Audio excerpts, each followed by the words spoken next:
friends. Greg Koukl here, and continue to welcome you to August. That's our special month for recruiting new strategic partners to stand to reason. The project is called Be One of the 100. We want you to be part of that centurion group, cadre, although frankly I'm praying for more and I'm shooting for higher than that.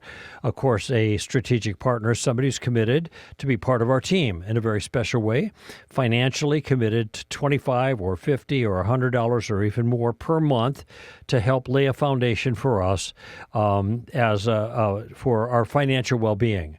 And what you are doing is, I've mentioned before, you're kind of holding the rope for us as we descend into the abyss, all right, and do the work that needs to be done there with all the means that we have. This show, Red Pen Logic, STR University, Outposts, our wonderful reality student apologetics conferences, which we're starting in about 4 weeks in Atlanta, Georgia area. So these are all things that are made possible. We don't charge for any of that, with the exception of the conference. It's an exception. All the rest of the stuff we just give because we have wonderful people holding the rope, and we want you to hold the rope as well for us by becoming a strategic partner. If you sign up with a minimum of a $25 a month monthly gift, I'm going to send you a gift. And that is our strategic, make that our tactics bundle for our strategic partners. That includes the 10-year anniversary tactics book. That includes Street Smarts, which is my sequel to tactics. It's kind of like the third step of tactics, that is using questions to make a point on steroids, all right? The subtitle for Street Smarts is Using Questions to Answer Christianity's Toughest Challenges. So we're going to send those to you, along with a PDF download of a tactics field guide. So all of that comes with your gift or your pledge to us. You can just go to, let's find it here, str.org/partner, str.org/partner, and join our ranks and be a strategic partner. Hold the rope for us at Stand to Reason. Now, good old Caleb has been waiting for 24 hours, as far as you guys are, no, more than that, 2 days, as far as you guys are concerned, because we send out one broadcast on Tuesday, the other one on Friday. That's 3 days. And here he is. Caleb, welcome to the show. While I was waiting, I was just sitting and eating pizza. What's that? Say that again? While I was waiting, I was just sitting and eating pizza. Okay. I guess that's right. a reasonable pastime as you're listening to me talk to other callers, so I'm glad I can chat with you, Caleb. All right, so I'll try to articulate this in the best way possible. It's been a little while since I studied this specific argument, but I would like to know your opinion on the transcendental argumentation, which says without God, nothing can make sense at all, because we base science off of things like logic, consistency in nature, and the fact that truth exists. But they can't be scientifically proven, and it says that the atheist worldview has no basis upon which to justify things like logic and truth. Yeah. So do you think that's a solid, sound argument? It's definitely more of a philosophical argument than the other ones, like the cosmological ones. Yeah, I think it needs to be carefully characterized. I don't think that it's the case that truth cannot exist if there is no God. I mean, think about this. What is a truth? A truth is a fact. Can there be a fact that there is a microphone in front of me right now and you and I are talking, even if there's no God? Is the fact that God doesn't exist interfere with the truth that we are talking together? What do you think? No, it does not. I didn't think about that one. I agree with you. And so this is why when people say there is no truth, they're saying there are no facts. Generally, that's what it amounts to. Now, they might be referring to truth in a more transcendent way. In other words, there's not a truth about things, what's it all about, Alfie kind of deal. There is nothing like that. There's just stuff happening. That's it. And there's no big plan. Sometimes the word truth is used that way. I actually think when Jesus says, how does he's talking to Pilate, and he makes some comment about truth. I can't remember exactly how he words it right now. I think I know what you're talking about. I can't remember what it is either. Yeah, well, it's in the Passion narrative, obviously, because it's Pilate. But I think he says, "Those who are of the truth, listen to me, follow me," or something to that effect. And then Pilate says famously, "What is truth?" Now, I think what he's referring to is truth as a grand design. Who knows what the grand design is, after all? Obviously, Pilate believed in facts, which are truths. So I just want to keep those two concepts distinct. Now, the transcendental argument is an argument for God based on the existence of transcendental realities, things that are transcendent. They are not physical. They are above the physical world, all right? And characteristically, when Christians use the transcendental argument, they are talking about the laws of logic, all right? Now, the way the transcendental argument is characterized, so I'm going to give you a big philosophical word that I love using so I can impress people who don't know what it means. That's a joke, but it also costs me a lot of money to talk this way, and that is the preconditions of intelligibility. The preconditions of intelligibility. There are certain things that we know to be in place that are not intelligible without a precondition, in this case, God. So one type of transcendental argument that I use all the time that I think is excellent is an appeal to transcendental or transcendent morality. And I like the appeal to transcendent morality as an argument for God because everyone believes deep down inside that morality is transcendent. It's objective. And that's why they complain about the problem of evil. Doesn't matter where you lived or when you lived, everybody knows there's something wrong with the world. Well, that's the problem of evil. Well, the problem of evil is not something you're going to put in a petri dish. You're not going to measure with the laws of physics. It is based on transcendentals, things above the physical world. So if there is this thing above the physical world, morality, by which we can identify evil happening in the world that causes us to complain about God or raise questions about God, then there must be objective morality in the world. Now the question is, what kind of world must this world be in order to have the transcendent element of morality? And if you have moral laws, the argument goes, you have to have a moral law maker. And without the lawmaker, there are no laws. And without the laws, there's no broken laws. And without the broken laws, there is no problem of evil. But there is a problem of evil. Everybody knows that. Therefore, there are broken laws. Therefore, there are laws. Therefore, there is a lawgiver. And I actually think that's a sound way of arguing. And I think that morality is the in my view, the easiest transcendental to work with, okay? But what you were referring to is often a particular argument used by presuppositionalists, and what they argue is you can't even have an argument against God without presupposing elements like reason and rationality that require God to even be in place. Because where are you going to get reason and rationality if it isn't from the mind of a rational God? Something like that. Does that sound familiar? Yeah. So what I'm looking at right now, so I do know what the preconditions are, and that's a part of it.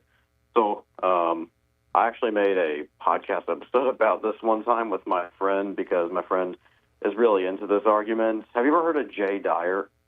Jay Dyer? Yeah. No. I have not. He's probably like the main person, especially on like YouTube. He has like probably 150,000 subscribers. Wow. Who no, don't mix up with my friend. That's not my friend. I was saying that's who my friend was listening to, and where he got this information from. I got you. Was Jay Dyer. Jay Dyer. No, I don't. Amy's that sound familiar? Amy doesn't. She's not heard of him either. But I mean, there's a lot of great people out there we haven't heard of. So I'm he's glad the main one who professes it. Yeah, he was saying that time and space, the past, universals like numbers, yes, and ethics were the preconditions that are necessary for even having any knowledge at all. Okay, but just to be more precise, in this argument, they are looking at universals or transcendental things, and they are asking the questions: what are the preconditions to make those things intelligible? So we have morality as a transcendental. What precondition is required to make morality intelligible? And the precondition is the existence of a moral lawmaker. So I'm just putting that in order for you, just to make it easier for you to understand. Does that make sense? I mean, when you said that, I was actually thinking consciousness when you said that, because in order to be able to understand morality, you have to be conscious. We wouldn't understand morality if we weren't conscious. Yes. Well, that's true, of course. So a conscious mind is a precondition to understanding morality. Is that what you're saying? Yeah. Do you think you'd say a conscious mind would be a precondition? Yes, of course. Absolutely. So, but someone might argue consciousness emerged from matter. So we have these views about morality that are result of Darwinian evolution that caused us to believe something about the world that's actually not true. There is no morality in the world, on their view, but we believe there is because evolution has driven that. All right. So on that view, morality is not a transcendental. It is a false belief that we have caused by Darwinian evolution. I'm just kind of laying the pieces out on the table so that it's clear. All right. Now, I don't think that's true. And I think most people, when they think about morality, realize that's not true if they thought about it, because Darwinism cannot properly ground the kind of morality that is necessary for there to be a problem of evil. I mean, biology cannot make rape wrong, or anything else wrong for that matter. All it can do, if anything, and I don't think it can even do this, but if I grant it, all it can do is make us believe, counter to fact, that rape is objectively wrong, and that serves a purpose for evolution.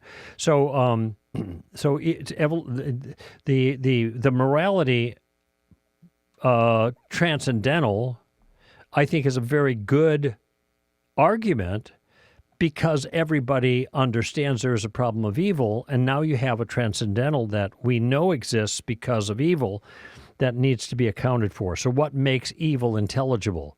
The problem of evil even intelligible, and that is the existence of a lawmaker. So I play that card a lot. I think that's a real good one. I am not so comfortable with the more standard transcendental argument based on the preconditions of intelligibility for rationality and reason.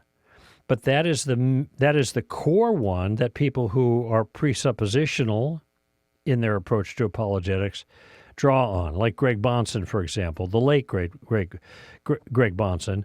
He would say, look, you can't even have an argument against God if there is no God to provide the tools for argumentation.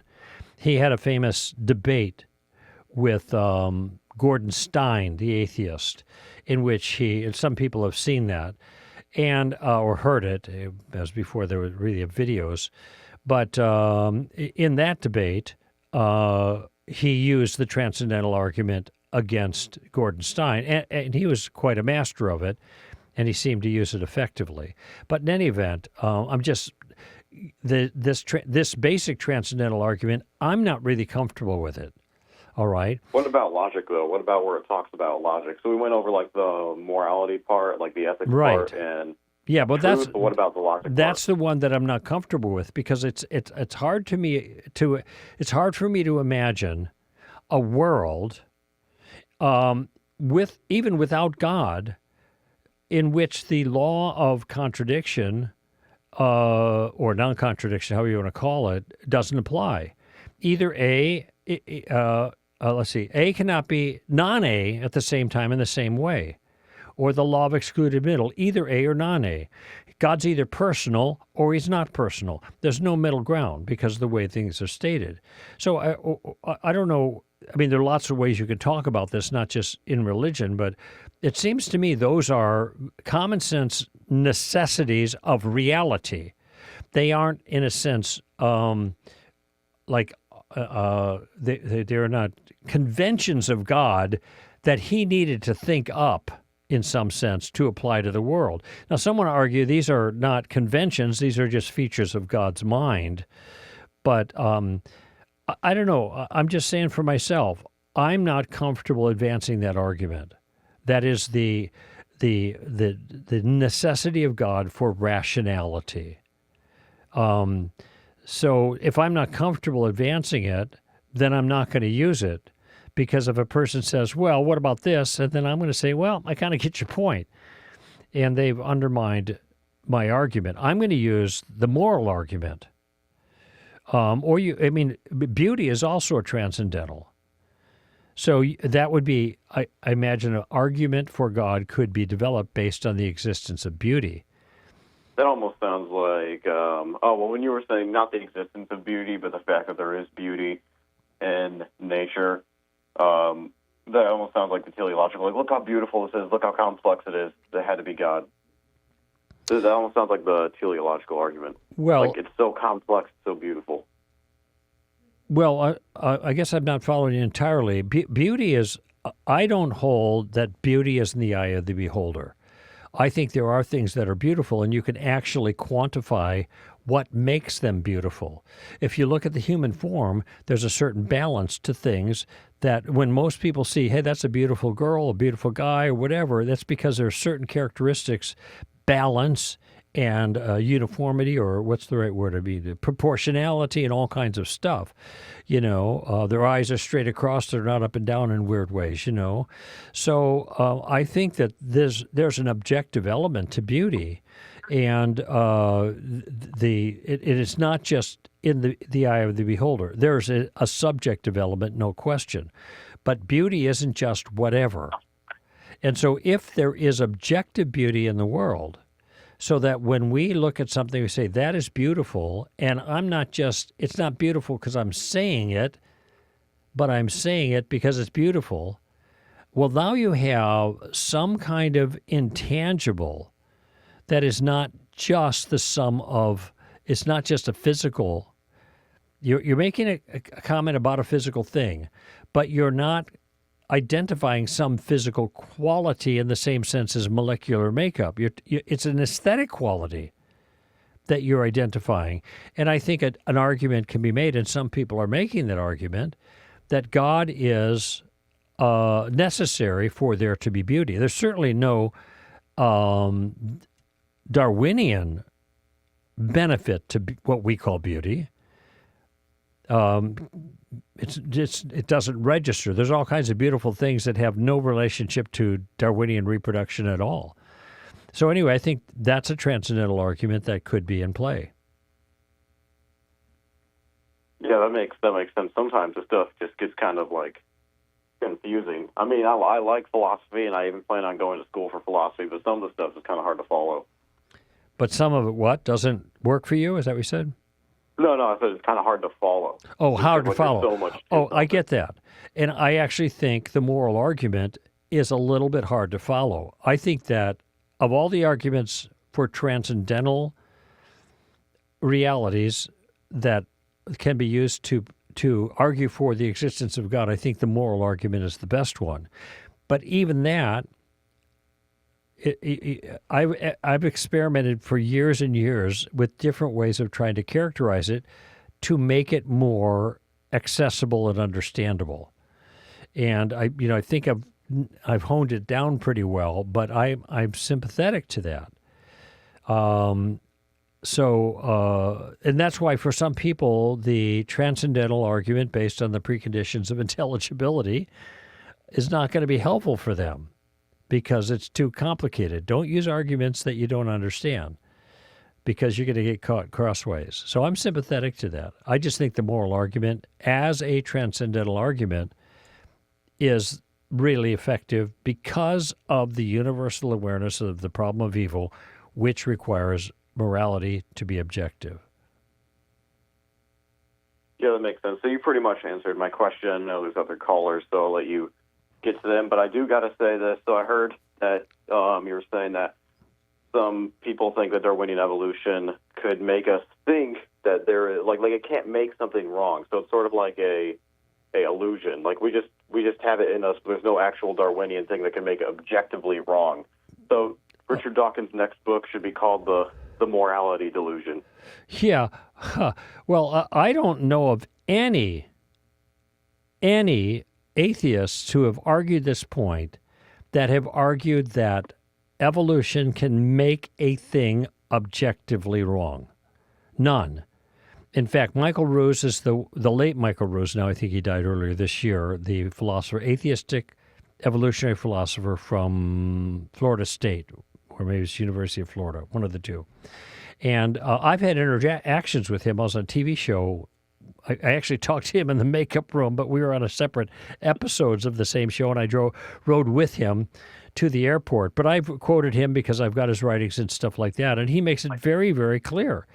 What evolution does is it fools us into thinking that morality is objective for the purpose of getting our genes into the next generation. And so he never argues that evolution can make a thing objectively wrong. He knows that it can't be. And here's the reason why. When a thing is morally, I should say, objectively wrong, the wrongness is not mind independent. All right? I'm sorry, it's not mind dependent. I got it wrong. Look, if grass is green, it's green, whether anybody sees it or not, because that's the objective quality. Looking at grass and seeing green doesn't make it green. Grass is green in itself. If rape regardless of if you see it or not. Pardon me? Oh, yeah, regardless of whether it's mind independent. This fact is mind independent. Doesn't depend on any mind for it to be the case. And moral realism is characteristically described, that's objective morality, as morality that is mind independent. Now, any kind of subjective thing like, well, my truth is that, whatever, you make whatever, killing is wrong, that's my truth, then that's your truth. It's mind dependent. If the view that you have of morality can change when you change your mind, well, that's not objective morality, that's relativistic morality. But that's the only morality you can get out of Darwinian evolution. Because remember how the process works. And I'm granting it a lot of creative power that I don't agree that it has. But I'm just going to say, if evolution can do anything, all it can do is, because of the adjustment of molecules that are formed in a certain way, that are chosen to reproduce themselves in virtue of natural selection, it causes the organism to have a belief in its consciousness about something being right or wrong that isn't right or wrong at all. It's irrelevant. It's not in itself right or wrong. It's only right or wrong in the mind of the organism, which tricks the organism into doing something that will help it get its genes into the next generation. That's all that it's about. So that's why this inside-outside distinction is one of the simplest ways of understanding objective morality and subjective morality. On the outside, the thing is wrong in itself. Murder is, or let's just say genocide or whatever, is wrong in itself. Rape is wrong in itself. The action is wrong. It doesn't matter. I could believe it's wrong or not. It doesn't change the quality of the action because that quality is identified or the locus of that is outside of me. If it's inside of me, well, that's just my personal belief and opinion. It doesn't have anything to do with it. It's mind dependent, dependent on my mind. And if I change my mind, then my morality changes too. All right? All evolution can do is change your mind. It's all inside. It's not outside. And if it's not outside, it can't create objective morality, and therefore it cannot even talk. If evolution is true, we can't talk about objective morality and the problem of evil intelligibly, all right? Because the precondition of that morality being intelligible is it's got to be outside of us, not inside. Does that help? Yes, that was very informative, and I can go back and listen to this. Okay, sounds good. And, we've talked before, Caleb, and I'd love to have you chat more. I'm going to take a break in just a minute, but it's good chatting with you, okay? All right, thanks for answering my call. You what? Bye. Okay. And thanks for answering my call. Okay, you're welcome. Bye-bye now. All right, let's go to break, and I'll be back in just a moment.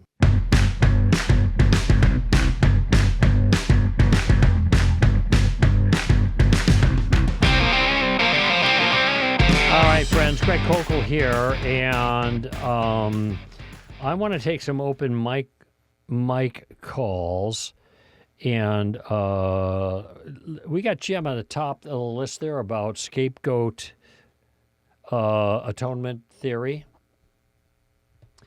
Do you see that there? And this, I actually never heard of this concept before, and so Amy downloaded a piece that was written by Tony Jones, and Tony Jones was, in the 2000s, very active in the Emergent Village. I met with Tony a few times. I had dinner with him once, and we had some conversations, and we interacted back and forth in email for a while. And his buddy Doug Padgett was there too.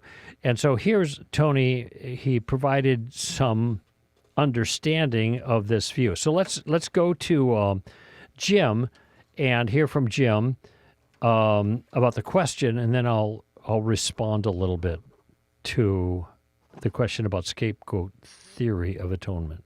Jim? Hi, Greg. I was wondering if you could please explain to me your response or how others would respond in an evangelical context to something that's been called the scapegoat theory of the atonement. Apparently, there was a guy named Rene Girard, a French philosopher, who first really fleshed out this theory of the atonement. Mm-hmm. But apparently it's also become very popular in progressive circles, particularly because it is much more political in how it frames the implications of the atonement, particularly as it pertains to nonviolence. So I was just wondering if you could perhaps give me some responses to that. It seems to be particularly against any sort of penal substitutionary notion of the atonement. I mean, I know some people who are progressive who wouldn't completely get rid of the idea of penal substitution, but they really push that in the background and put the scapegoat idea in the foreground. Mm-hmm. So if you have any insights you might be able to offer or resources that address this subject from a sort of reform perspective, I guess, a traditional conservative evangelical perspective, what one from that side of things would have to say in response to the scapegoat theory, I'd really appreciate your input. Thank you. Yeah, you're welcome, Jim. And Well, boy, I had a whole bunch of things running through my mind as you're asking the question and framing it in a particular way. And let me just say, I am not going to try to offer a response from a Reformed perspective. I am going to offer the response from what I take to be a biblical perspective, okay? And the biblical perspective, in my view, penal substitution, and I've argued for this at length in a piece that I wrote in 2024, maybe it was 2023. Amy, do you know when that was? The Solid Ground titled Why the Blood? All right. And because I know penal substitution, the substitutionary atonement, the idea of penal means that it's a forensic, it's a legal kind of approach. May of 24 is when this piece came out, Why the Blood? And what I am arguing is that the substitutionary atonement, penal substitution, if you will, is taught in Scripture. Now, Reformed types hold to that view because it's taught in Scripture. So do many, many Arminians, most famously William Lane Craig, hold to penal substitution because of its scriptural basis. Okay, so I am going to respond with that in mind. Okay, and by the way, this is the only legitimate way to approach this. If you are using or understand the Bible in some way to be an authority. So if you are going to if you want to ask the question, what is the biblical understanding of the atonement of Christ on the cross, you have to go back to the Bible. If you wanted to understand a view of the atonement that comports with your current political sensibilities or social cultural sensibilities, that's an entirely different way of approaching it. It's a different question. And if you're going to go the second way, your answer is going to be, one's answer is going to be whatever. You can make up anything you want, and that will be your view of atonement. And you're going to say, well, I like this better because of my political views, or because it comports more with my own personal philosophy about social justice, or it doesn't have all that bloody people dying for other people kind of thing, that I don't like. Okay, fine. If that's what you're doing, then you're welcome to it. You can believe anything you want. You could believe that Jesus, died for Pinocchio if you want to, and you have the Pinocchio version of the atonement. Because if you're not trying to figure out what the Bible is teaching, and you're only trying to figure out what feels comfortable for you, well, then the shoot for the moon.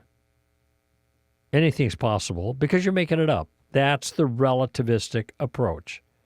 So what I'm going to try to do is, and what anybody should try to do is, if you are trying to understand the atonement, you're trying to understand what it actually happened on the cross. What did Jesus actually accomplish? What was taking place there that resulted in, let's say, expiation, the cleansing of sin? And that's what I attempted to do in the piece, Why the Blood? And I think the Scripture is pretty clear about that. Okay? Now we have this new way of characterizing the atonement for people who don't like that nasty, ugly, bloody, vindictive, whatever, substitutionary thing. Cosmic child abuse is the way one person put it. All right, so now we got a new one. Boy, it's really popular now. Oh, this scapegoat thing. And why is it really popular? I'll get to a detail in just a moment. You're not going to be especially wowed by my assessment. But the question is, why is it really popular? Well, whatever that view of the atonement is, the scapegoat view, it's really popular because it comports with people's own political and emotional and cultural sensibilities, not because it comports with Scripture. And I can prove that very simply. I mentioned I have Tony Jones's article here.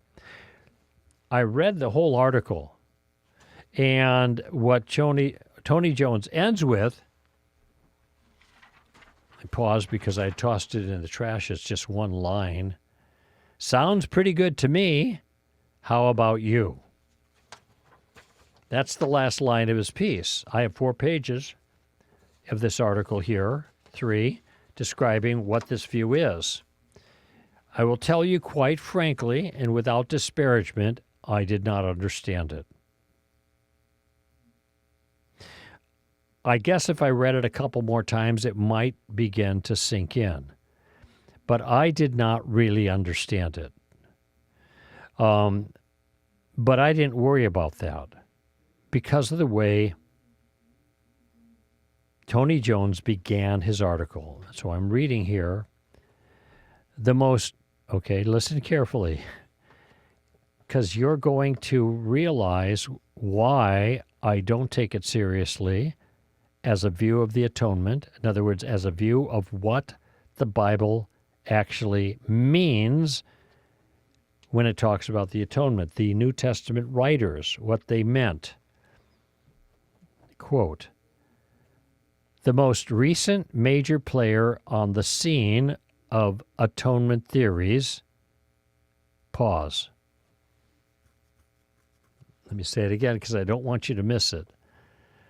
The most recent major player on the scene of atonement theories is one developed by an anthropologist, literary critic who's still alive, René Girard, and the scapegoat theory. René Girard is a professor emeritus at Stanford University and one of only 40 members of the Académie Française, France's highest intellectual honor. And then he describes the breakthrough of Girard in formulating this new theory of atonement. Now, do I have to go any further? Are your red flags going up? They ought to be, because it's a new theory of atonement promulgated by René Girard, who thought this up, and now lots of people like it, and it's taking progressive world by storm. Apparently, Tony Jones likes it. That's why he said at the end, sounds pretty good to me.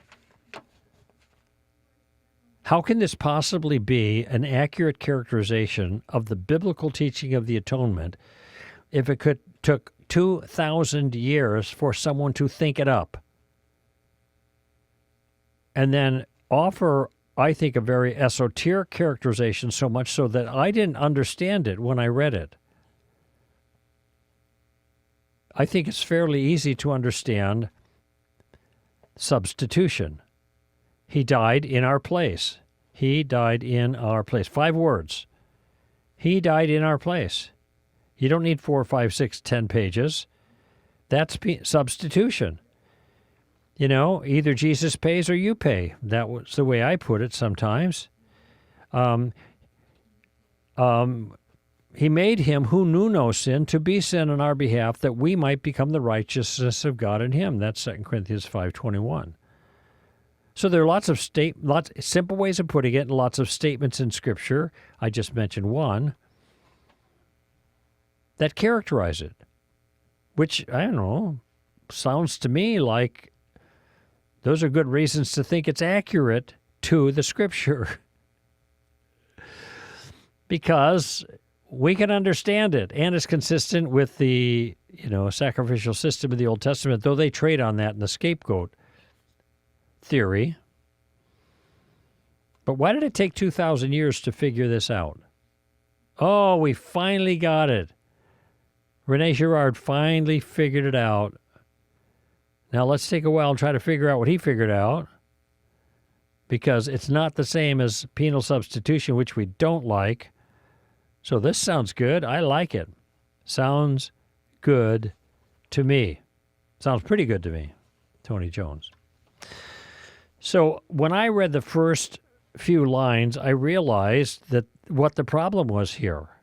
The problem is this could not be an accurate biblical characterization of the atonement, which is what we need, unless we're just going to go off into subjectivism and whatever. This is what we need if we're going to understand what atonement, biblically means.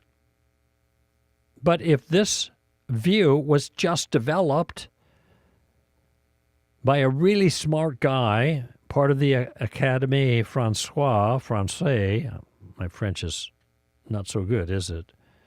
Well, why should we take it seriously if he just came up with this? And it's quite, I was going to say esoteric. I don't know if that's the right word, but it's hard to follow for me. Maybe people who understand it better can do a better job than Tony Jones has done for my purposes to understand it. But all of this works against it being a sound concept, accurately biblically portraying what the biblical authors understood Jesus' atonement to entail. In fact, you can go to any systematic theology and look up the section on atonement, and you're going to get like 5 different ways of understanding the atonement. Ransom to Satan, something victor. What is that? What is it? Christus Victor. Thank you. When I heard Victor, I just thought of like Gladiator, and I couldn't get that out of Christus Victor. These are all different ways that people have kind of parsed out the meaning of the atonement, and they take some passages and stuff like that and help them understand. And I actually think there's merit to most of them. I don't think he paid a ransom to Satan. But I think there's merit to other ones as capturing aspects of what Jesus did on the cross. It's multifaceted, but if you deny substitutionary atonement, then you deny the core of the point of the cross. Read Isaiah 53.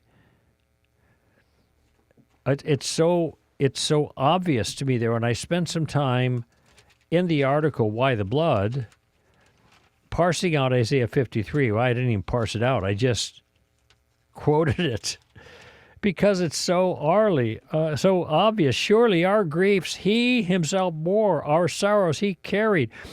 Yet we ourselves esteemed him stricken and smitten of God and afflicted, but he was pierced through for our transgressions. He was crushed for our iniquities, and the chastening for our well-being fell on him, and by his scourging we are healed. And by the way, that verse right there is quoted by Peter at first Peter chapter 2, as applying to Jesus. All of us like sheep have gone astray, and each of us has turned to his own way, but the Lord has caused the iniquity of us all to fall on him. The iniquity of us all fell on him. And the Lord did that. That would be the Lord God.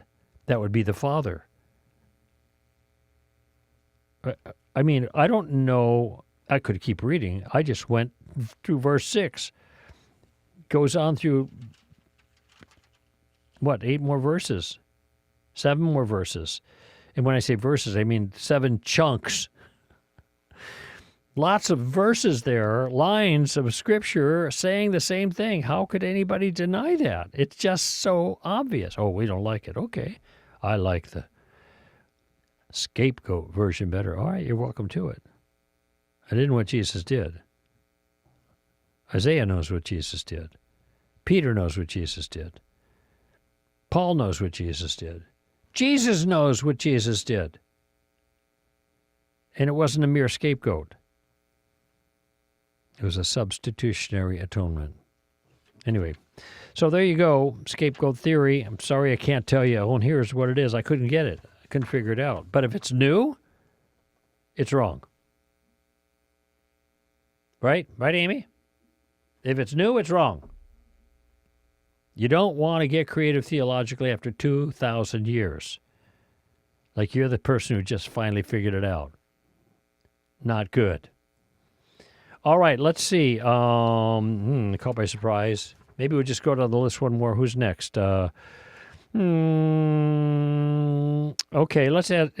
Andy has that's the very next one. Andy's got a question about blind watchmaker and foot in the sand.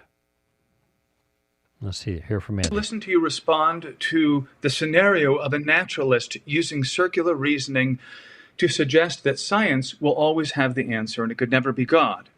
And you use the example of someone coming across writing on a beach, John loves Mary with a heart around it, and suggesting it would be ridiculous to think that natural processes could do that. Then you talked about Dawkins' blind watchmaker. And my question is this. An atheist may protest the comparison between Dawkins' blind watchmaker and Koukl's blind beach writer. So what objection might the atheist have with that, and how would you respond? Thanks very much for your time and for all you do. Oh, thank you, Andy. That was sweet. And I got a very simple response. I don't know what I would respond because I don't know how they could complain about the comparison, the blind watchmaker or the blind beach writer, in the sand. To me, it's a completely apt comparison.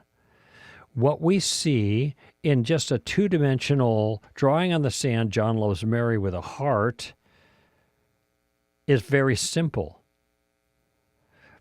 We would never attribute natural causes to the creation of that two-dimensional thing.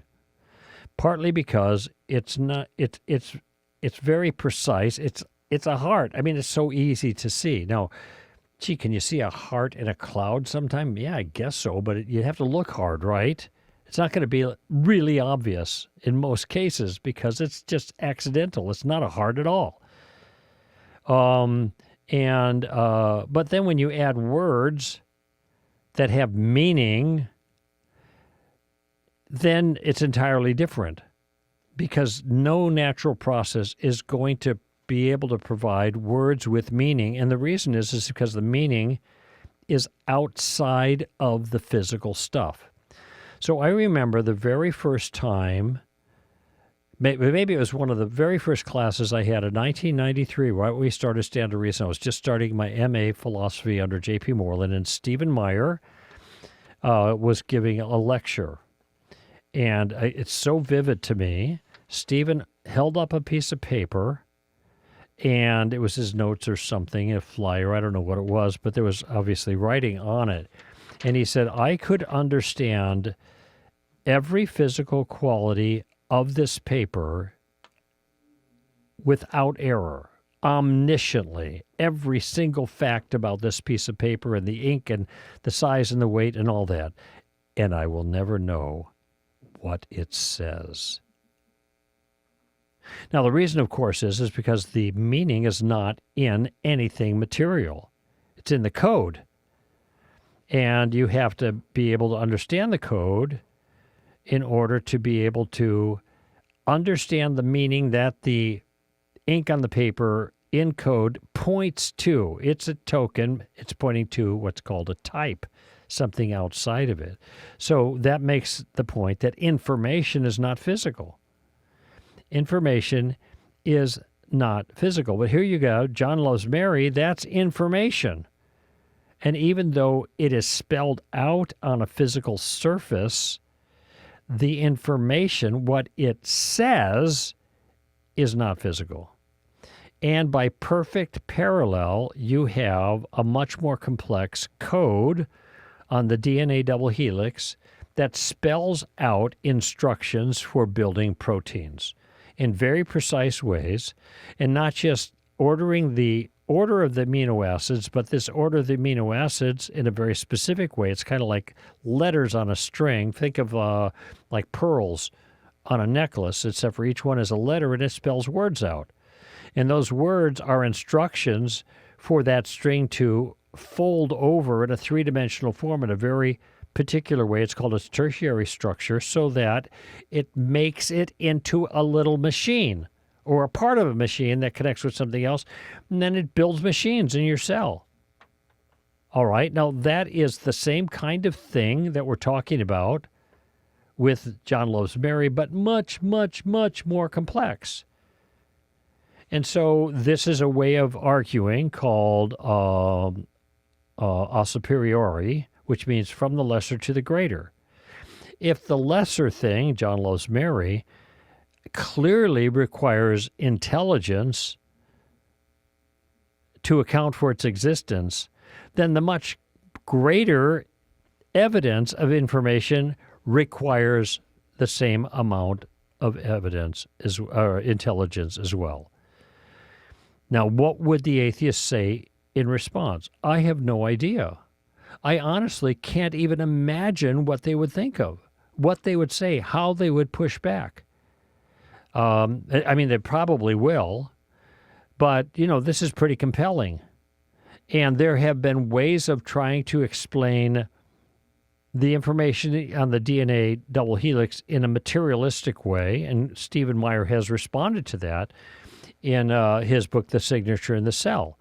If you have a mechanistic way of kind of producing letters in words, okay, if it's all mechanistic, it doesn't communicate information.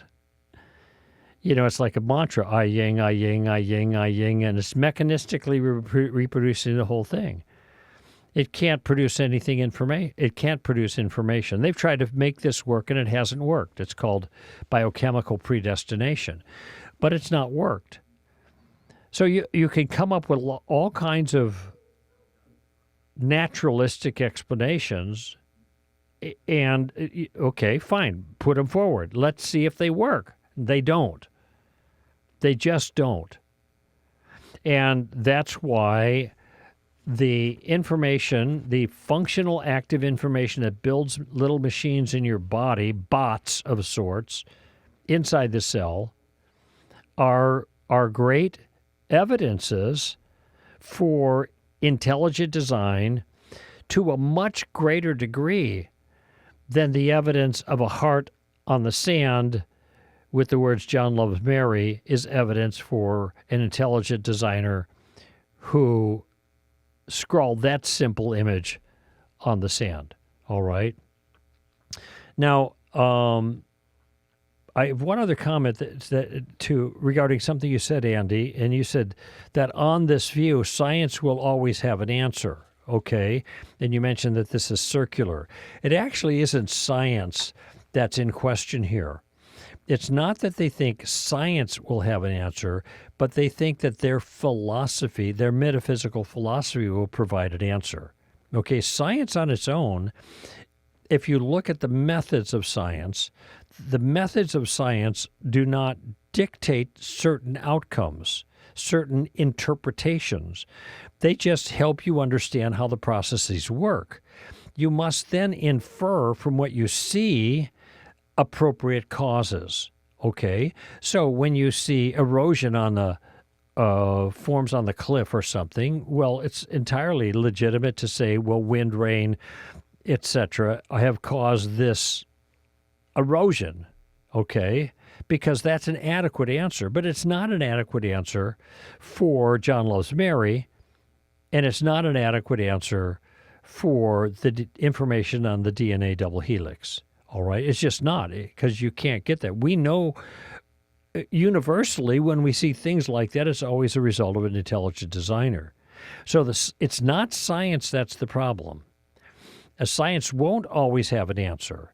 Okay, it's the one who interprets science according to a certain understanding that is going to come up with the answers. So you see a body with 10 bullet holes in the chest. You're not going to ask, how did that body with those bullet holes in the chest die of natural causes? Because the evidence is it wasn't natural. There was an agent involved. But that's a reasoning process that we're applying to come to that conclusion. Now, if we believe there is no such thing as agents to cause that, that's our philosophy, then we're going to have to try to figure out some kind of wildly implausible way that 7 bullets in a person's chest could result in a natural death, a death by natural causes. I guess if your heart stops beating, that's a natural death, but you know what I'm saying. But that's what you're faced with. That's what you're faced with. It's not science. It's the philosophy of science that's imposed upon the process to tell you what kind of answers are acceptable to their metaphysics. Thank you for your question, Andy. It was a great one. I had a good time talking about it. Greg Koukl here. All done. Go out and give him heaven, okay, friends? Bye-bye now.